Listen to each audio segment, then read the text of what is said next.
Hello everyone, welcome to SoftGPT, and in this video, I'll be teaching you how to make your first AI chatbot. Okay? Na conversational, ibig sabihin nagre-reply na siya. But actually, once na na-integrate nyo na yung inyong API key, no, na ginawa natin kanina, automatically nakakapag-reply na yan. As you can see, dito sa ginagawa nating demo na Kusina page, no? When someone messages your page like, hello, so meron ng mag-a-assist sa kanya ng AI assistant na hindi ko sinet doon mismo sa automated responses. Again, the problem with these automated responses or traditional bots, when the keyword is not detected based doon sa sinet natin, wala siyang madedetect, no? Wala siyang madedetect na or wala siyang i-reply. But here in AI chatbot, kahit hindi mo na-configure or kahit hindi mo nilagay dito sa automated responses, yung mga keywords na yon, automatically merong nagle-reply. At yun ang maganda, yun ang future, no? Say, I have a problem. So, see, ganyan kaganda ang AI chatbots natin. Kaya niyang pakiramdaman yung client natin or customers natin. But, for this AI to fully train na specific mismo sa business ninyo, you need to train the brain of the AI or soft GPT. First, kailangan, no, isusupply natin itong mga information na ito. So, your company name, in this example, Kusina ang nilagay ko dito. If you want to integrate your owner's name, yan, pwede mong ilagay. But, kung ayaw mong i-disclose, wala rin namang magiging problema, pwede mong ilagay dito na please don't disclose any. Yan, pwede mong ilagay dito, please don't disclose any information about the owner. Pwede mong ilagay dyan. Yan. Okay.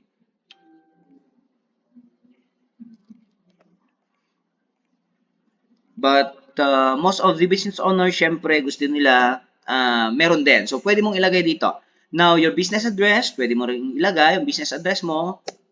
Okay? And then, your contact number or email. In this example, ito lang muna nilagay ko. Yon, this is an example or demo. So, about your business. Para saan yung business mo? So, in this scenario, Kusina is a Filipino restaurant. No? Yan, Homestyle Filipino, bahala ka kung anong ilagay mo dyan. Pwede ka rin mag-chat GPT, walang magiging problema dyan. And then dito mo ilalagay yung mga items and prices mo, even your promos, pwede kang maglagay dyan. And ito rin, it's very helpful na maglagay ka ng tone of voice. Say, friendly, warm, inviting, reflecting, or even funny, pwede kang maglagay dyan. Now, using this script alone, okay, napakaliit na detalye ng business mo. So, I'll be going to copy this. And then, ipipaste ko lang siya doon sa brain mismo ng ating AI. Okay, punta ka dito sa settings, integrations, and then OpenAI, sa GPT, and dito sa edit. Dito natin siya ipipaste. Okay? But bago natin yan i-paste, no, i-test natin kung na-generate ni bot, ano yung nire-reply niya, say, who are you? Or what is your business? Okay, I'm an agent assistant design. My primary purpose is to assist you by providing information. So, hindi pa niya alam, no? Who is the owner? What are your products? Okay. So, see, yan ang reply ng AI natin, but it's very human-like. Now, to train this AI specifically with your own business, with your business, you need to integrate this one. Okay? So, let's just paste the docs. So, yan, paste ko lang. Ganyan lang kasimple. Then, tapos na. And then, magdadagdag lang ako dito na, let's say, your goal is to close clients from, or, no. Palitan natin. Your goal is to assist the customer about my business. Okay, so yan, very simple. Okay, let's have another one. Encourage the customers or users to buy at least one of my products. Okay, encourage the customer or user to buy at least one of my products. Then remember, no, when this AI trigger is on, naka-blue siya or naka-check siya, pag na-detect ng customer or ng AI bot natin na nag-order yung customer or he needs assistant, ita-transfer niya yung conversation into human dito sa inbox natin. But kung ang gusto niyo ay automatically walang human support, then pwede mong tanggalin yan. But I don't recommend that.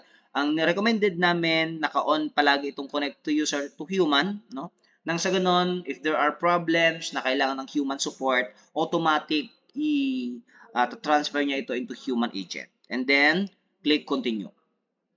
Okay, so that's it. Tapos na. Now, let us check kung specifically na ba na nakaprogram yung AI chatbot natin sa business mo. So, what is your product or what can you offer? Actually, this AI chatbot is also multilingual. Pwede kang gumamit ng any language or any dialect. See? It is very human-like. Now, pwede mo ring ilagay dito sa ating AI integration ng, okay, let's say, important.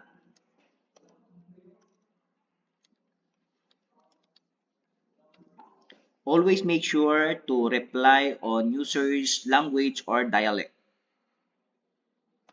And then, siguro sa akin, kasi ito yung gusto kong gawin, no? Always reply in short and simple words. Okay, that's easy. Kung paano ko mag-create ng AI chatbot. Okay, so let's test it once again. So, hello. Paano mag-order? Ang maganda dito, no, kahit na wrong spelling, ganyan, unlike doon sa automated or traditional chatbots natin na pagka wrong spelling, hindi mo na iset sa keyword, hindi na niya ma-detect. Dito sa AI chatbot using SoftGPT, automatically na-detect niya lahat kahit wrong spelling yan, kahit anong lengguwahe yan, no? How can you assist you today? Yun, madali lang mag-order sa kusina, narito ang hakbang.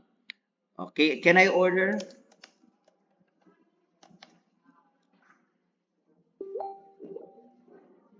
You can definitely place an order. Actually, meron pa akong gustong idagdag dito. Say, let's add another important command kay SoftGPT. Important. When the customer is ready to purchase an order, please collect their name, address, and contact number. Okay, this is the simplest way to collect order, but of course, preference yung kung paano, madami pa tayong tutorial na ibibigay kung paano natin gagawin na automatic ito and then automatic din na pumupunta sa mobile app ninyo o di kaya sa Google Sheet ninyo. Okay? Yan, for this quick tutorial only. Then click continue. Now, if na-detect niya ngayon na okay, mag-order na ako,